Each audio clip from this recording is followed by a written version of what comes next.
For today's video mga mare, tara samahan nyo akong gumawa ng tatlong flavor ng ice scramble na pwede natin gawing pang negosyo. Ang classic ice scramble, ube ice scramble at syempre ang ating chocolate ice scramble. At unahin na nga natin mga mare yung ating classic ice scramble. So maglalagay lang tayo ng 2 cups ng ating crushed ice and saka tayo maglalagay nitong ating Enjoy Ice Scramble mix na 1/4 cup at i-mix muna natin yan gamit ang spatula bago natin ito gamitan ng ating hand mixer para hindi magliparan yung ating mga powder. At kapag na-mix na natin to ng maayos, saka natin gagamitan ng ating hand mixer. At ito palang ginagawa natin mga mare ay kung gagawa kayo ng per order nitong ating ice scramble. At ayan nga mga mare at okay na. So next naman ay magdi-drizzle tayo ng ating chocolate syrup dito sa ating cup. At next naman mga mare, after nating mag-drizzle nitong ating chocolate syrup, maglalagay na tayo ng ating ice scramble mix at kalahati lang muna yung ilalagay natin, and after nating maglagay ng kalahati ay maglalagay tayo ng ating skim milk, saka natin pupunuin ito ng ating ice scramble mix. At para naman sa toppings mga mare, maglalagay ulit tayo ng skim milk at yung ating chocolate syrup, and after nyan saka tayo maglalagay ng ating mga candy sprinkles. So naglalagay lang ako ng tag 1 teaspoon ng ating mga candy sprinkles at ng mallows. At ayun lang mga mare, at eto na ang ating napakasarap at talaga namang napaka-refreshing na classic ice scramble.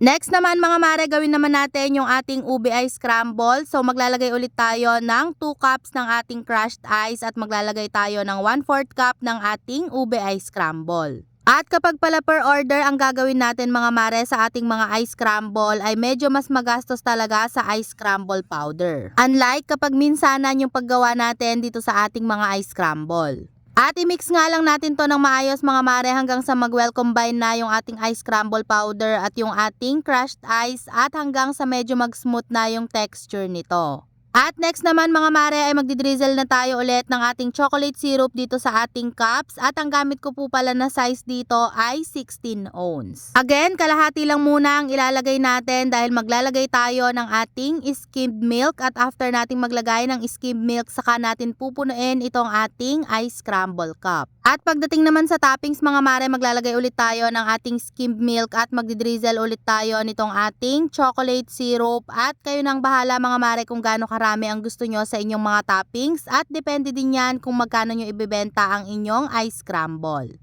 At same process na lang ang gagawin natin mga mare pagdating naman sa ating chocolate ice scramble. Halos same na same lang. Pagdating lang sa mga toppings mga mare, ang nilalagay ko lang ay yung chocolate sprinkles lang at mallows. At para naman po sa mga magtatanong sa presyo ng ating ice scramble, pwede nyo po yung ibenta from 35 to 40 pesos. Depende po sa inyong mga ilalagay na mga pang topping. At hanggang dito na lang mga mare. Thank you so much for watching. Keep safe and God bless!